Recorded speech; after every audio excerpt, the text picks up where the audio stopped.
So what are some solutions to racism? Racism is taught, and you are raised into it. You can't really change the opinions on people like that, but you can educate and you can make them aware. I know that we ran into a few issues, and a few of my friends came out about, you know, their differing opinions on the whole thing, and what my take on that was, I was going to try to educate them and give them the, like, hey, this is how it works, and this, why are you acting like this? Like, it's not okay. And I don't like telling people that that's not okay, but if you're racist, it's not really okay. So I feel like a big part of it, because a big part of the Black Lives Matter movement is not only racism in general, but also racism when it comes to like police brutality. And I feel like a big part of it is changing the way that we train police into, I don't know, just recognizing those type of biases and stuff that can develop, because it's a whole community, you know. It's not, I mean, obviously there are bad apples in there, but a big part of it is picking out the bad apples, because there's some jobs that you just can't have bad apples in, and that's one of them. It's like having bad apples in piloting. Like, you can't just have a bad apple pilot driving your plane and be like, hey, so we might land right? I don't know. Like, you can't just do that, you know?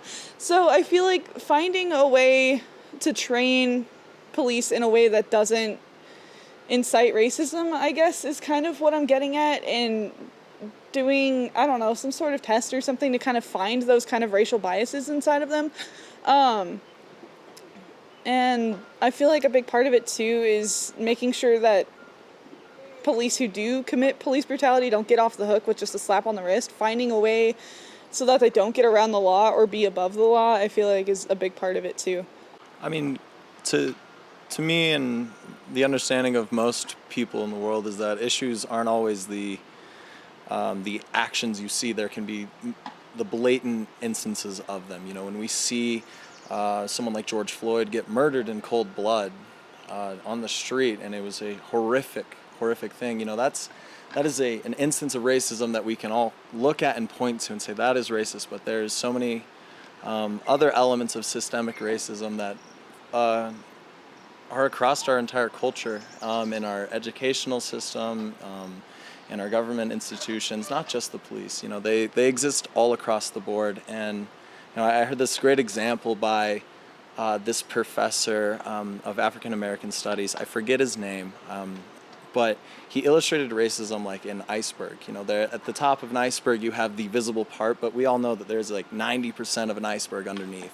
And these instances up top that we see of like police brutality or the KKK or these other groups or actions that are blatant in their stance of racism that is racist, that there are trickle-down effects that come throughout all of society, you know, and people can have an ideology and not realize it. And I think a very good thing to understand for all just people who are not people of color, it's very important to understand that there are elements in our daily lives that we need to understand are actually quite racist and need to work on. You know, we're all flawed individuals. You know, no one's born perfect, and so we all have things to work on.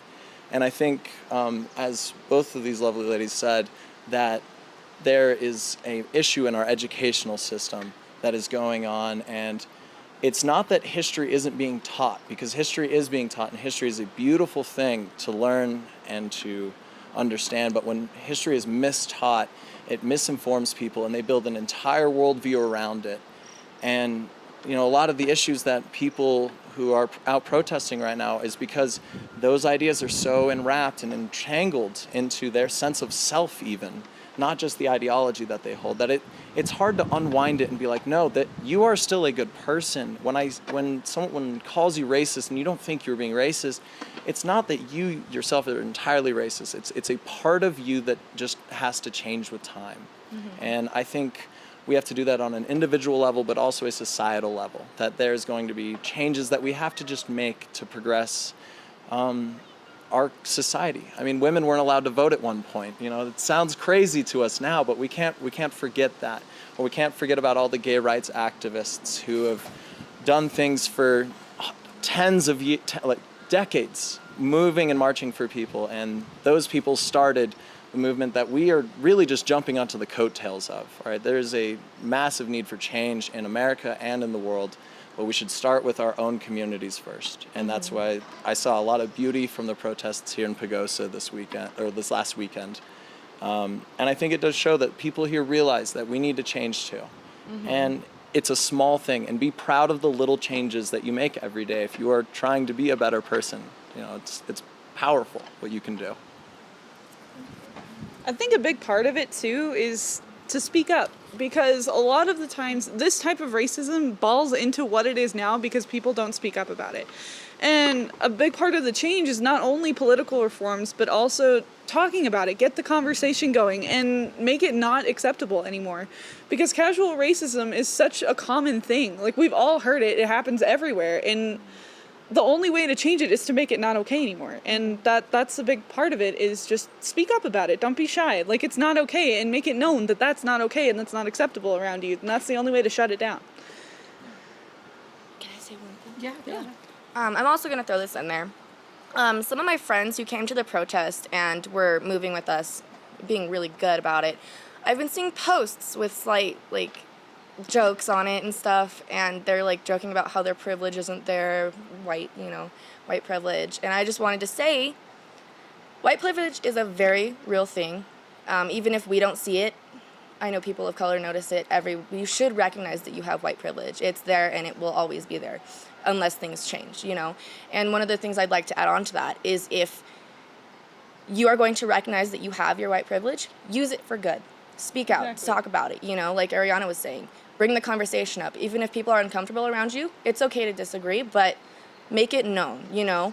The thing about white privilege is that it doesn't mean that you didn't struggle, and I feel like that's a very common misconception that I Yeah. hear a lot, is white people, well, not all white people, obviously, yeah.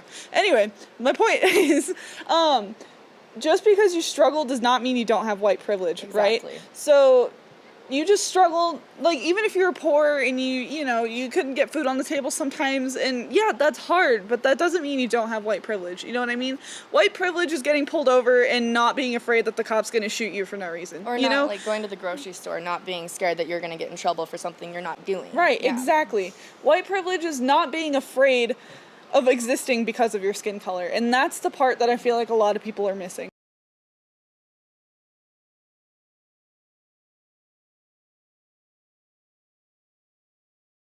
Thanks for watching this edition of Pagosa Local News.